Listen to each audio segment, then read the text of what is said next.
Peace, everyone! There was cake on hand to welcome peace campaigners as they arrived in the Czech Republic on day 15 of their march from Berlin to Aleppo. Locals joined around 60 activists who set off in December to raise awareness about the war in Syria.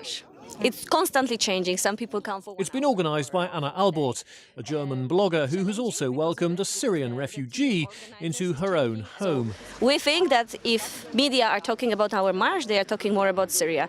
And more eyes is looking on Syria, the more difficult for decisive people in Syria is to do bad things.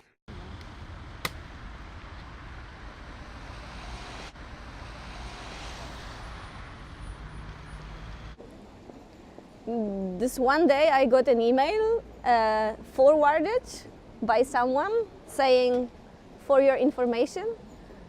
And in the email there was a sentence that Professor this and that is willing to nominate Syrian March for Aleppo for Nobel Peace Prize. And I told him that I think it's a stupid idea to nominate us, because on this march there was a lot of conflict and a lot of fights, and it's peace is the last word I think of when I think about this march.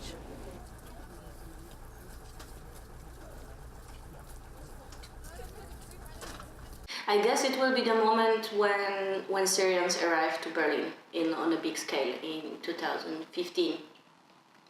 That was a time when I changed from writing a lot into not writing at all for 1 year, because I was busy helping people in Berlin, and it felt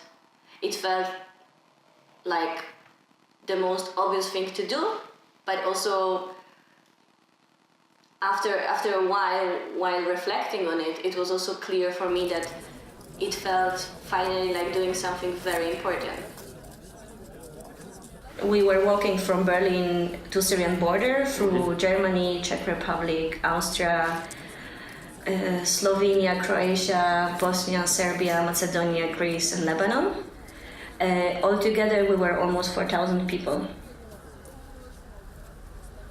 But very often at that time, journalists would ask me, okay, but what's your opinion? What is the solution? How to deal with refugees in Germany? I'm like, if I would know this answer, I would be probably not helping refugees in my flat, but going to parliament and trying to change things. So one more important, for us, very, very important thing is that from now on, when we start walking, we walk only with those kind of white flags, okay? We want to invite everybody, and we want that everybody feels invited to our crowd.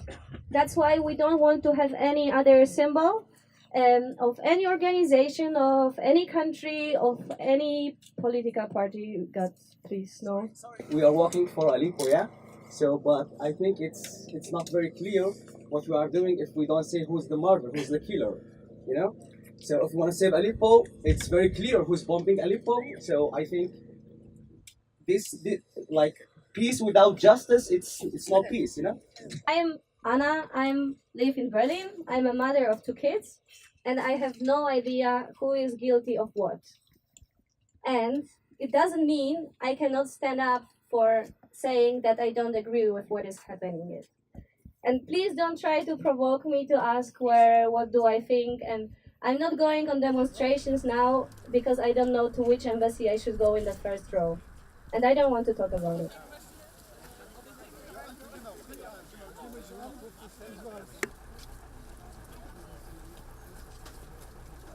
The thing with flag is that if you raise a flag, you force others to be under this flag. And this is something I learned during the first week of the march. For me, very obvious that we are against Assad, but we are also against, Germans giving weapons and all the bodies. We just didn't name all of them. And I'm aware that this war is not symmetric at all, yes? It's just such a strong identification, or forcing somebody to identify with something. You feel it when you walk in the group. This flag has to be something which combines all the group. Otherwise, there are just fights already when you walk. And the flag was the issue of our first night, and it was a big lesson. But I think it was the best decision of the whole march that we didn't give up on the first night. We hope to send message to the decisive people but we didn't do enough. This is the part where we didn't do enough. We were trying to approach like embassies on the way, but we didn't have the good idea and we didn't have human resources for this. So that was something which was really lucky.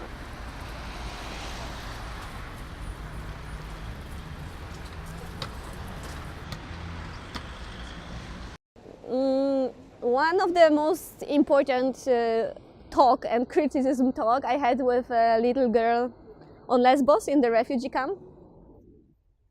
Little girl from Iraq, speaking perfect English. She knew about our project. We were living in the camp for some days. And one day she came to me and she did something which other people couldn't, yes? So being very direct in criticism. She said, like, why don't you just go home to your kids? Like, your kids need you. Why are you here? It doesn't change anything. What do you want? Work for Syria and stop the war? Like, who do you think you are? I mean, for my family, it was a terrible time. So when I came back, we were like for half a year on the therapy with my husband because it was really, really bad. I'm not tired anymore. So I don't remember so much this half a year after, when it was really terrible and I was not sure if it was worth. That was a question everybody was asking me at the beginning when I came back, if I would do it again. And at that time I was saying, I don't know. It depends if my family will survive and, you know, how will be the relationship between the whole group. Now I have no doubt that it was worth, but it was difficult.